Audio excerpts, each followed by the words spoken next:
Hello music makers, welcome back to Make the Music, and today we're doing a breakdown of an album specific sound. Today we're going over Megadeth's Peace Sells But Who's Buying sound.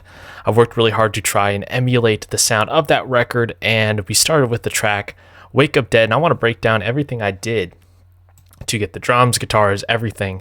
Even the vocal sound, I did all the performances myself, right? These are not the album stems, and I compared it to the Wake Up Dead. And here's really important, I compared it to the 2011 remaster, which is essentially just a remaster of the original 1986 tracks. So it's not based on the 2003 or 2004 remasters that Dave did that, well, they're pretty divisive, and I have some problems with some of those remasters. And so this is based more on the original, just modernized. It's kind of just made louder, cleaned up a little bit. And so that's the version that I'm basing this off of. But let's dive in right into what I did to emulate this track, and I'll do a full playthrough at the end here, but you got a good idea of what the track was sounding like, and all the stems, and I even bring in the guitar solos.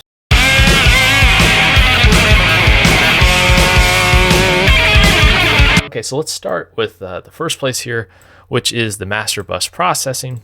So if I go to the mixer here, you can see all the different plugins lined up here. First thing I did was bring in Virtual Mix Rack to set up my console.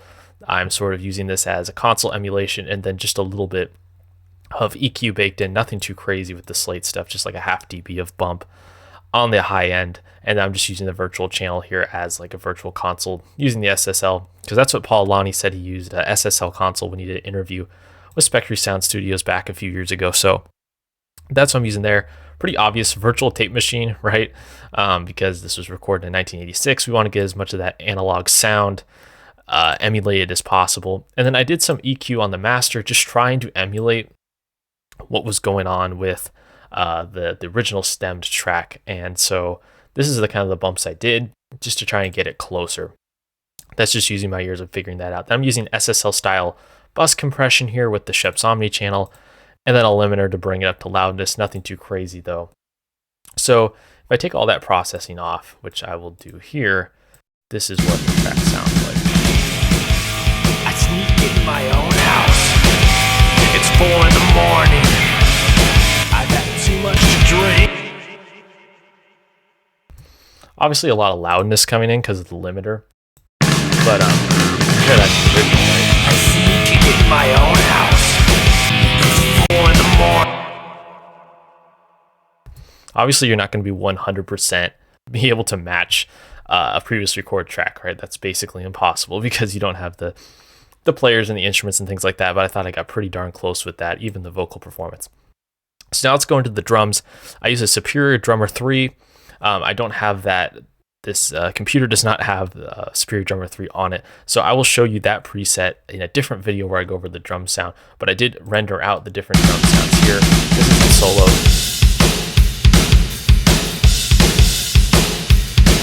I'm not going to pretend that through MIDI you can emulate Gar Samuelson's performance or sound. I'm not even going to try and think about being able to do that, but I got as close as I could for the purpose of this video here. And I didn't do a ton of processing on the drums, actually. I got most of it in the Superior Drummer preset, which I'll go over later. Just a little bit of EQ on the master, and that's about it. And by the way, I have the stems for this entire project, or I should say the multi-track for this entire project. If you go to the description box, you can download those multi-tracks 100% free and do your own mix of the songs. I included all these tracks here rendered out, but the processing disabled, so you can do your own mix of the song. Just go to the description box down below, do your own mix. But anyways, here's the kick sound that I used.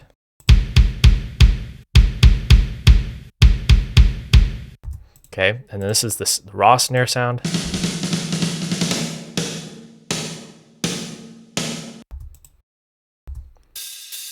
The hi-hat sound here.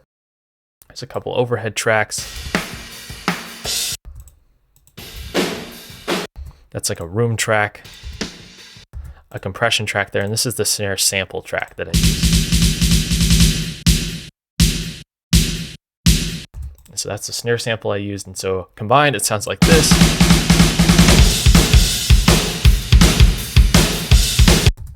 So that's the drum sound. Now let's go to the bass guitar here. This is the bass guitar. Arguably, the performance could have been better. It's actually a very difficult bass riff to play, and I did my best here, but this is the bass performance. I'll play that one more time. I've got two tracks going on. One is an amped track. This is a DI.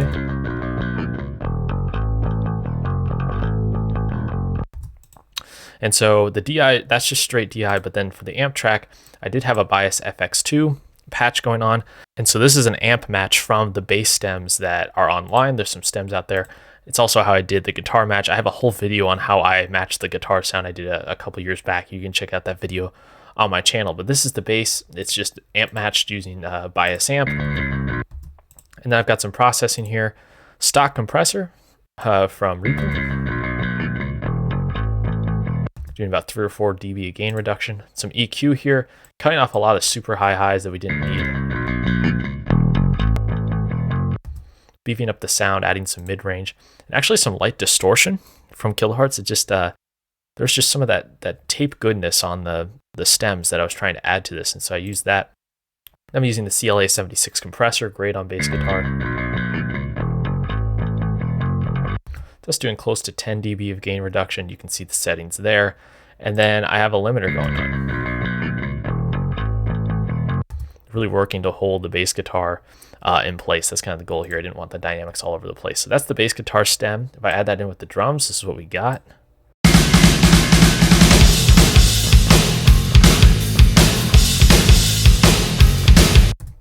So that's the groove section there.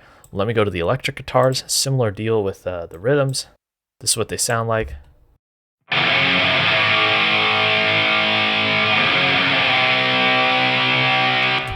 I take the processing off, like I said, I did a whole video on how I got this guitar sound, but I'll go back into it again. This is the input FX. So this is actually what I'm recording through.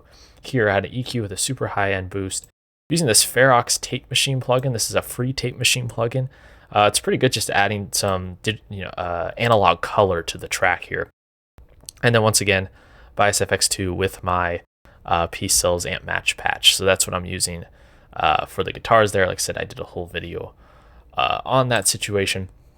And then just for the specific processing, EQ cutting off like the super high highs. You can hear that.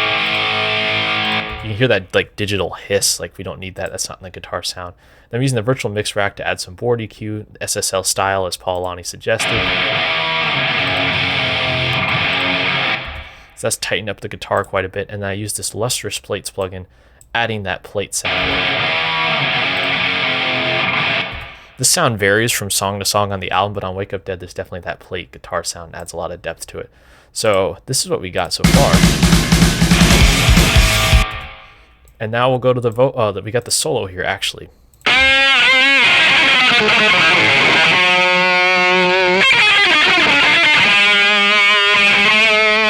So that's the guitar solo sound there. Let's go into everything that's going on there because I'm using quite a few different plugins in here. So I'm using the Amplitude 5 by IK Multimedia, and so there's a lot of discussion about what lead guitar sound was used, and Circle of Tone did a great job, a great video on this.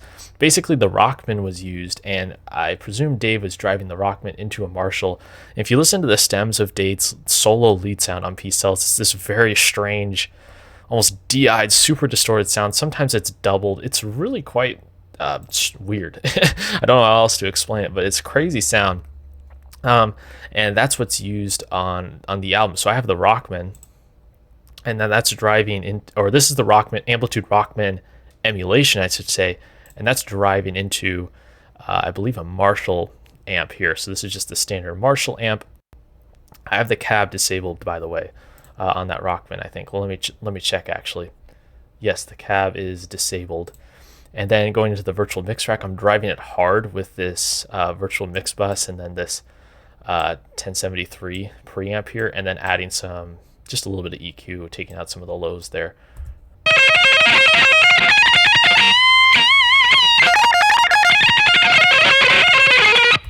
Then I'm adding even more distortion with kilohertz, doing a little bit of saturation there, then some EQ, getting rid of some highs and lows, and then that tape machine once again. So that's this sound here. And then finally we get to the vocal. So this is the vocal I performance. sneak in my own house. It's 4 in the morning. I've had too much to drink. Said I was out with the boy. Actually, very difficult performance to try and emulate, but I did my best here. And here's the processing for it. There's a lot of echo and reverb on the vocal performances on this record specifically. And of course, it's really tough to emulate Dave's voice. I did my best. I know if I wake her, I'll wake up dead. So I did my best job there. I'm using the CLA 76 just right off the bat to get some gain reduction there. Get in my own house. Just a little bit, nothing too crazy. And then I'm using a de-esser actually to get rid of that super sibilant stuff. And then I added another compressor, or I'm adding the CLA mix hub that's doing more compression, that's doing some EQ, trying to match the vocal sound from the I album. sneak in my own house. It's 4 in the morning. Then I added a little more additional EQ here, adding some mid-range, getting rid of some super high highs and lows. Then I added a limiter. I sneak in my own house. Especially with this like almost spoken wordy vocal, I want to get rid of like the peaks there to get it to fit right. No, if I wake her, I'll wake up dead. That's not doing a ton there, but it's sitting on top of the track. And then I've got the CLA Epic, and this is adding some throw delay. I mean, I've got everything on and just balanced it in different ways to try and get it to sound right. Creep in my bedroom. I slip into bed. I know if I wake her. It's obviously super dry without that. So all the processing, the vocal sounds like this. Sneak in my own house. It's 4 in the morning. And then with the plugins. Sneak in my own house. It's 4 in the morning.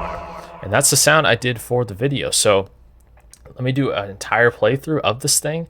And then you can be the judge in the comments. How close did I get it? Was I able to match the sound? How impressed are you with that? And like I said, I'll do a separate video on the drum sound there. But like I said, if you want the multi-tracks to this session, just go to the description box. And let's go through a full playthrough now. I sneak in my own house.